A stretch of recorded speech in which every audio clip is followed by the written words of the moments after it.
From your speech at Kane College in 1960, Chief Luthuli, the head of the ANC, received a Nobel Peace Prize, you reported to your audience, reminded them, for nonviolent struggle. Yeah. Just like Mandela just received it with F.W. de Klerk. How could you stand with your oppressor and your enemy and receive the Nobel Prize for nonviolent struggle? You have, you do not support, then, Nelson Mandela's strategy in the struggle to free black people in South Africa? Let us first of all be very clear here, Phil. Nelson Mandela is my brother. So is He Jesse is a member Jackson. of the family, and so is Jesse, and Jesse is a very brilliant man.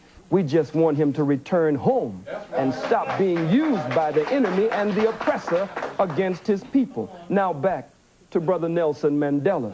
And certainly we can never mention Nelson without mentioning Winnie Mandela.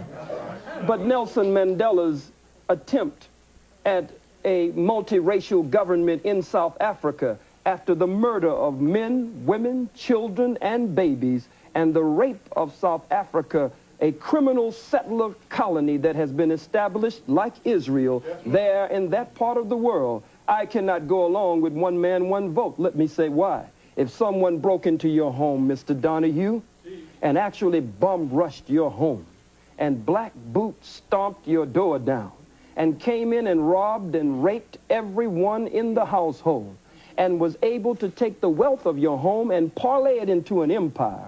This is an invader. This is an intruder. This is a murderer. This is a burglar. This is a criminal. So you have no responsibility to share your home with them after they broke in and committed the crimes that they did. You want, you said about South Africa, we give him, that is to say white people, 24 hours to get out of town by sundown. That's all.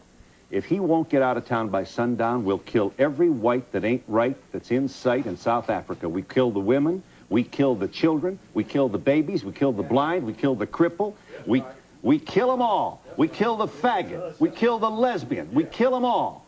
You say, why kill the babies in South Africa? Because they're going to grow up and oppress our babies, so we kill the babies. Are you seriously presenting yourself as a man interested in the future of your people with this kind of rhetoric? I'm just as interested in the freedom of my people as I am in the self-determination or the Kujichagulia, self-development, them being self-defining, self-respecting, and self-defending. If the white man has killed millions of our people, and you cannot deny the undeniable and indisputable and irrefutable truth, fact, proof, and history of their bloodshed there in South Africa. I said it would be merciful if they would leave. I don't agree with a government, a sham government. No man walks out of prison after 27 years and becomes the president unless there's a script and a plan behind the scene to remove the economic sanctions from whites in South Africa, but no real plan for redistribution of the wealth. The Oppenheimers, the De Beers, and others there sucking the blood of our people. So I said, be merciful. Give them a period of time. 24 hours.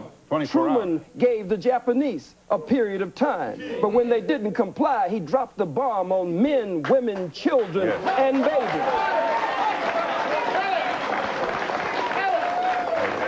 I make no apology for that statement. I believe that the invasion of South Africa was an act of unprovoked war. One nation against another nation, and nations must fight for the self-determination. They had no business there, Mr. Donahue. Yes. Would you like to